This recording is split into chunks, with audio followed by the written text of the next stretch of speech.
I'd like to encourage everyone to open their Bibles to Mark chapter 8, verses 22 to 25. Mark chapter 8 and verses 22 to 25. In this passage, we find, I believe, the most unusual miracle that Jesus performs.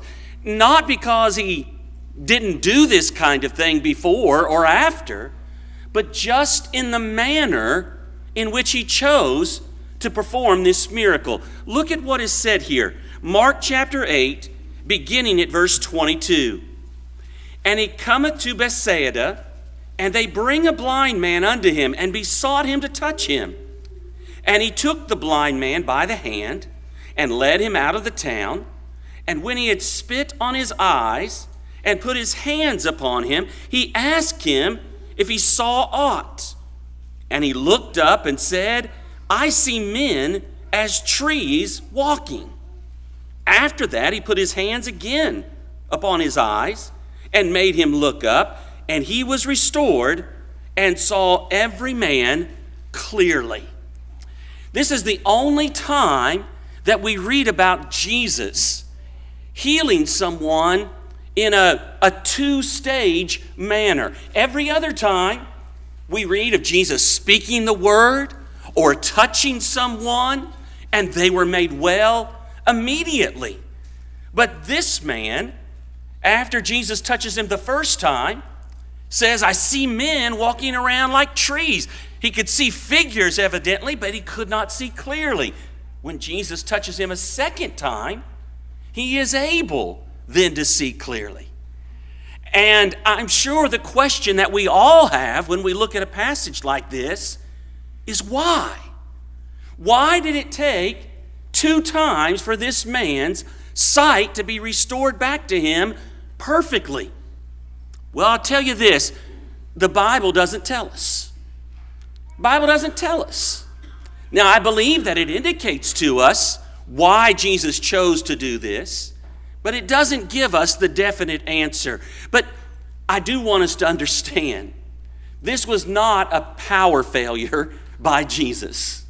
If the apostles had been doing this, you might have thought it was a lack of faith on their part or something like that. But Jesus had purpose to all that he did. And so on this occasion, we know that he chose to heal the man in this way. And here's the reason I believe why. Go back to what happened just prior to this event. What had happened is Jesus gets into a boat with his disciples. They're going to go to the other side of the sea. And we learn that they didn't take any food with them, just a little bit of bread. Well, Jesus makes a statement to them. He says to them, beware of the leaven of the Pharisees and of Herod. These disciples of Jesus reasoned among themselves, and they said, he said that because we forgot to bring bread.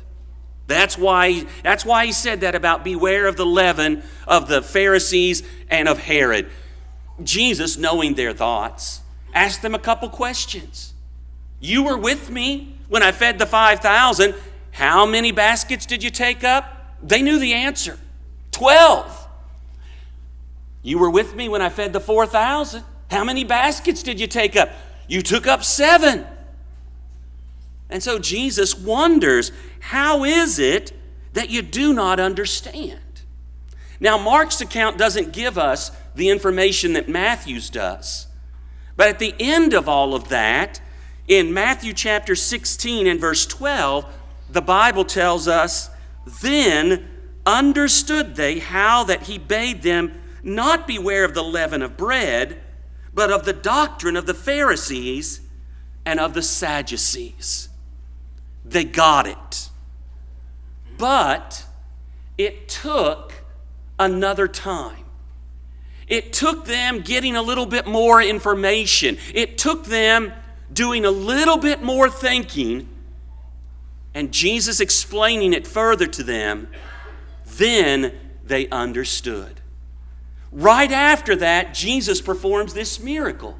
where he heals this blind man in these two stages. And there's a lesson for us. Sometimes it takes more than just the first time for people to fully understand. There are those who the first time they hear the gospel are ready to respond. You think about someone like the Philippian jailer. He hears the gospel preached to him at midnight, and that same hour, he and his family are baptized into Christ for the remission of their sins.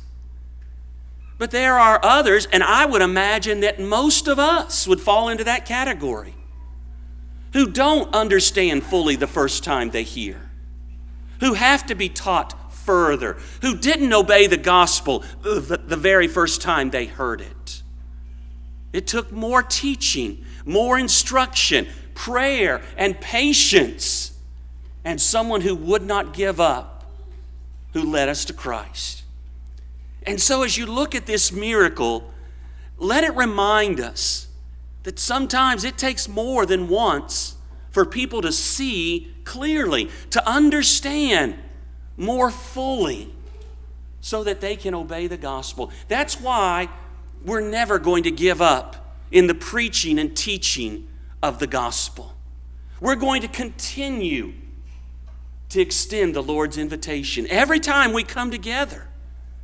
Who knows? That might be the time when people say, I get it. I understand. I know what I need to do. I see clearly.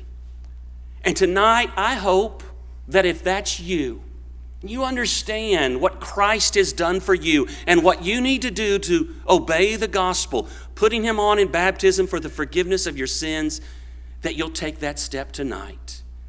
And if you're here as one who has obeyed but you've fallen away and you need to come back, we want to pray with you and for you. So friend, if you're subject in any way to the invitation of Christ, we encourage you to come now as together we stand and as we sing.